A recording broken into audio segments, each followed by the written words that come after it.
আরে সোমু তো নেওটের আন্ডিল আদায় করে নিজের আখের গুছিয়ে নিল। আমি ও মুন্নাকে আরুনের হাতে ফেরত দেওয়ার মূল্য স্বরূপ 30 লাখ টাকা নেব। আমার চাকর বংশীর খুনের অস্ত্র আদালতে তোমার অপরাধ স্বীকার করার সময় প্রমাণ হিসেবে কাজে লাগবে। অরুণ, আমার বাবুসোনাকে কেউ চুরি করে নিয়ে গেছে। কি বলছো? হ্যাঁ, আমার বাবুসোনাকে, তোমার বাবুসোনাকে। মোনা, মোনা, মোনা, মোনা, মোনা।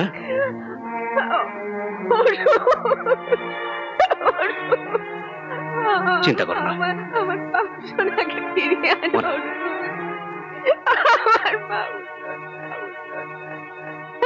শান্ত হও মোনা, ধৈর্য রাখো, সব ঠিক হয়ে যাবে, সব ঠিক হয়ে যাবে।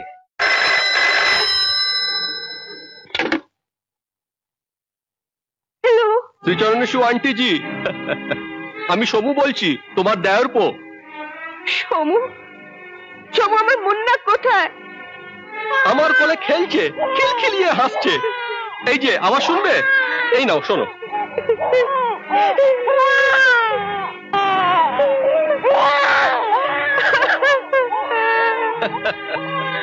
নিয়তির কি খেল আন্টি জি।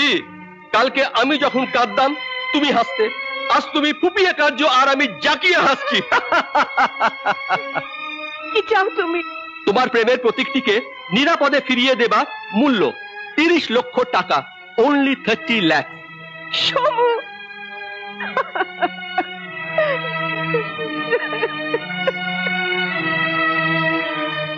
শান্ত হও মোনা, শান্ত হও, শান্ত হও। মুন্না, মুন্না, মুন্না, আমার মুন্না কোথায়? মুন্না। দেওর পো হাজির আন্টি। সমু, সমু আমার মুন্না কই? আমার মুন্না কোথায়? কাকিমা, টেলিফোনে একটা আদান প্রদানের কথা হয়েছিল, আশা করি আপনি ওটা আপনার সঙ্গে এনেছেন। এই নাও পুরো 30 লাখ। এবার ওর মুন্নাকে ফিরিয়ে দাও। ওই তোমার মুন্না, ওই। কি থামলো কেন? দরে আটকে গেছে মনা দেবী, তাই মাঝপথে থেমে গেল। সাধুরাম, তুমি? হ্যাঁ, আবার আমি। তুমি কি চাও? বাঁচতে চাই, ভালো খেয়ে পরে, আমার সঞ্চিত ধন দৌলত ভোগ করে, পুলিশ আর আইনকে রম্ভা প্রদর্শন করে, অর্থাৎ কলা দেখিয়ে সুখে স্বচ্ছন্দে বাঁচতে চাই। তার আমি কি করতে পারি? পারো, একমাত্র তুমিই পারো। এই ছোট্ট শিশুটির জান তোমার নিজের জানের চেয়ে অনেক প্রিয়। সুতরাং এই নন্নি জানটি বাঁচাতে হলে তোমার নিজের জানটি কোরবানি দিতে হবে। কিছু বুঝতে পারলাম না। এক্ষুনি বুঝিয়ে দিচ্ছি। শালিনীর আর বংশীর প্রাণহানির অপরাধে তুমি আসল অপরাধী। এই কথা পুলিশ আর আদালতের সামনে স্বীকার করে যদি আইনের চরম দণ্ড নিজের উপর নাও, তাহলে আমি তোমার এই বেজম্মা সন্তানকে তার বেআইনি বাপ আরুনের হাতে নিরাপদে সুস্থ সবল হালতে ফিরিয়ে দেব। ভাবছো কি মনোরমা? ছেলের প্রাণ রাখতে হলে তোমার প্রাণান্ত হওয়া ছাড়া অন্য কোনো উপায় নেই। কিন্তু তোমার কথা মেনে নিলে তুমি যে আমার সন্তানকে অরুণের কাছে ফিরিয়ে দেবে, তার গ্যারান্টি কি? গ্যারান্টি? সাধুরাম খালি হাতে কোনো জিনিস হাত থেকে যেতে দেয় না। আরে সমু তো নেওটের আন্ডিল আদায় করে নিজের আখের গুছিয়ে নিল।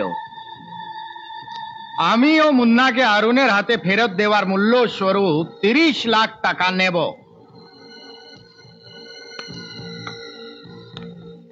আরুনকে এই টাকাটা দিয়ে যেও, তোমার ফাঁসি হয়ে যাবার ঠিক পরেই আরুন 30 লাখ টাকা নিয়ে আমার নির্দিষ্ট জায়গায় আসবে। তারপর এক হাতে আমার ওই টাকা নেওয়া আর এক হাতে আরুনের কোলে বাচ্চাকে দেওয়া। আমি তোমার সব শর্ত মানতে রাজি আছি, কিন্তু কিন্তু আমার যাওয়ার আগে আমার মুন্নাকে একবার শেষ দেখা দেখে নিতে দাও, একবার শেষ দেখা। অবশ্য অবশ্য। সামনে সামনে। অরুণের হারামি বাচ্চা, কেঁদো না কেঁদো না। সোনামা, কাঁদে না সোনামা। মুন্না বাবু সোনা, তোর মা তোর জন্য 1000 বার মরতে রাজি আছে রে। মুন্না বস বস বস বস বস বস। খুব আদর করা হয়েছে, অনেক চোখের জল ফেলেছো। আরো বেশি বাড়াবাড়ি করলে সাধুরামও কেঁদে ফেলবে। দাও দাও দাও। সোনা, ও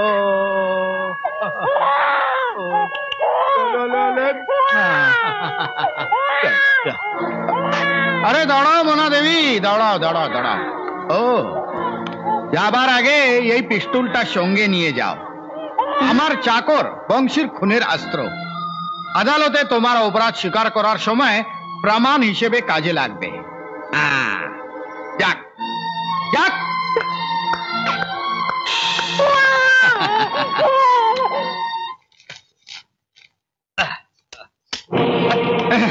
একে রকম মস্করা সাধুরাম। মস্করা নয়, তস্করা তস্করা। যেমন কুকুরের পেটে ঘি হজম হয় না, সাপ পে চুচো গিলতে পারে না, তেমনি তোমার পেটেও এত টাকা হজম হবে না। তাই বহুত হজমের রোগে ধরবার আগেই তোমাকে হেলদি অবস্থায় পরপারে পাচার করে দিচ্ছি। একে শেষ ঠিকানায় পৌঁছে দাও। হ্যাঁ হ্যাঁ, শালিনীর খুন আমি করেছি। ইওর অনার, আমার এবং অরুণের মিলনের মাঝখানে একমাত্র অন্তরায় ছিল শালিনী। তার পায়ে ধরে অনুরোধ করেছিলাম যে সে অরুণ আর আমার মাঝখান থেকে সরে দাঁড়াক। কন্ট্রাক্টের শর্ত অনুযায়ী বাকি 25,000 টাকাও দিয়ে দিয়েছিলাম, কিন্তু শালিনী আমার অনুরোধ পায়ে ঠেলে দিয়েছিল। ক্ষোভে অপমানের জ্বালায় আমি শালিনীকে হত্যা করেছিলাম। তার লাশ সাধুরামের বাড়ির জমির পিছনে পুঁতে দিয়েছিলাম, যাতে যাতে সন্দেহ সাধুরামের উপরে গিয়ে পড়ে। সাধুরামের চাকর বংশী শালিনীর লাশ জমিতে পুঁতে দেবার সময় আমাকে দেখে ফেলেছিল। সেই জন্য তাকেও গুলি করে মেরে ফেলা ছাড়া আমার কোনো উপায় ছিল না। ইওর অনার, শালিনীর অন্তর্ধান রহস্যের সমাধান হয়ে গেছে। মোনালিসা সিনহা স্বেচ্ছায় তার অপরাধ স্বীকার করেছেন।